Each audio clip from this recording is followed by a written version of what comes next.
সাহাবীদের কেউ কেউ 42 রাকাত পর্যন্ত তারাবি পড়তেন, কিন্তু কমাইতে চায় মূর্খরা। আহলে হাদিসও বকিল, হানাফিরাও বকিল। আহলে হাদিসের হেদা কয় রমজানে শুধু 8 রাকাত। কেন?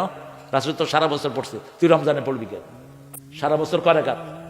আরে কথা কয় না কেন? কয় রাকাত? তো তুই শুধু রমজানে পড়বি কেন? সারা বছর পড়বি।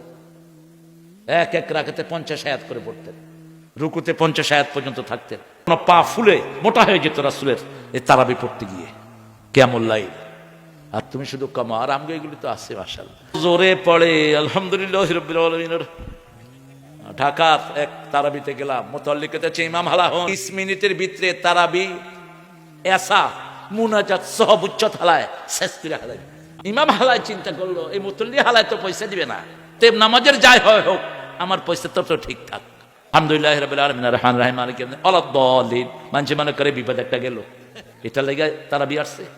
হ্যাঁ, আহলে হাদিসের ভাইরা বলেন তারাবির নামাজ রাসূল সাল্লাল্লাহু আলাইহি ওয়াসাল্লাম 20 রাকাত পড়েননি। নামাজ কোরআন হাদিস দ্বারা প্রমাণিত না। 20 রাকাত পড়ে আমাদের নামাজের কি হবে? রাসূলুল্লাহ সাল্লাল্লাহু আলাইহি ওয়াসাল্লাম 1 ঘন্টায় 8 রাকাত পড়েননি। মানে আহলে হাদিসের ভাইরা যে 8 রাকাত পড়েন, ওই 8 রাকাত রাসূল সাল্লাল্লাহু আলাইহি ওয়াসাল্লাম পড়েননি। তিনি 12 মাস পড়েছেন এবং 12 মাসই 3 থেকে 4 ঘন্টা ধরে পড়েছেন। কাজেই হাদিস মানা ভালো। এখানে সহি কথা হলো সাহাবায়ে কেরাম 20 রাকাত পড়েছেন, সহি। রাসূলুল্লাহ সাল্লাল্লাহু আলাইহি ওয়াসাল্লাম 20 রাকাত পড়েছেন এমন কোনো সহি হাদিস নেই। অনেকে মনে করেন জোহরের নামাজ 4 রাকাতের জায়গায় কি 6 রাকাত পড়া যায় নাকি? তারাবির নামাজ 8 রাকাতের জায়গায় 10 রাকাত কি করে পড়বো? কথাটা এরকম না। কথাটা হলো জোহরের নামাজ নবীজি কখনো 2 রাকাত, কখনো 4 রাকাত, কখনো 6 রাকাত পড়তেন নাকি? জোহরের নামাজের রাকাত তো ফিক্সড, আর কিয়ামুল লাইলের রাকাত ফিক্সড না। কখনো 2, কখনো 4, কখনো 6, কখনো 8 পড়েছেন, এটা সহি। 8-এর বেশি পড়েননি, এটা ঠিক না। পড়েছেন 12 পড়েছেন, 12-র উপরে পড়েছেন, কোনো সহি রিওয়ায়াত নেই। 8ই পড়েন আর 8ই পড়েন আর 2 রাকাত পড়েছেন। হুযায়ফা ইবনে ইয়ামান রাদিয়াল্লাহু তাআলা বলেন, নবীজি নামাজ শুরু করলেন, আমি সাইডে তার পিছনে ইক্তেদা করলাম। 2 রাকাত পড়ে সালাম ফেরতেই বেলাল আযান দিয়ে দিল। কথা বোঝেননি? রাসূলুল্লাহ সাল্লাল্লাহু আলাইহি ওয়াসাল্লাম 2ও পড়েছেন, 4ও পড়েছেন, 8ও পড়েছেন, 10ও পড়েছেন, 12ও পড়েছেন। ঘন্টা 5 ঘন্টার কমে কখনো পড়েন এবং 12 মাস পড়েছেন। কাজেই রাকাত নিয়ে ঝগড়া করা দুঃখজনক, আমাদের ঈমানের সাথে সাংঘর্ষিক।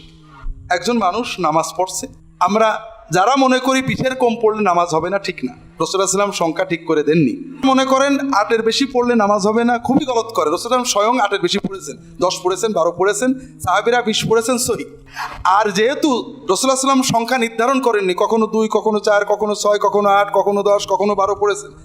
সুন্নত বোঝার ক্ষেত্রে সাহাবায়ে কেরামরা হুজ্জত এবং মুসলিম উম্মার সকল ফকিহ 4 ইমাম সহ এটা মেনে নিয়েছেন। মানে এটা নাজেজ না, সুন্নাহসম্মত, এটা মেনে নিয়েছেন। এটার কম পড়লে গুনাহ হবে, এটা তারা বলেননি। কম বেশি নিয়ে আমরা ঝগড়া না করি। হুজুর আমরা জানি যারা 8 রাকাত পড়েন, আমি বলবো তারা 8টা ঠিক রেখে 2টো কাজ শুধু বাড়ান। এটা অন্তত 2 ঘন্টা করে নেন আর 12 মাস করে নেন, তাহলে সুন্নতটা 16 আনা।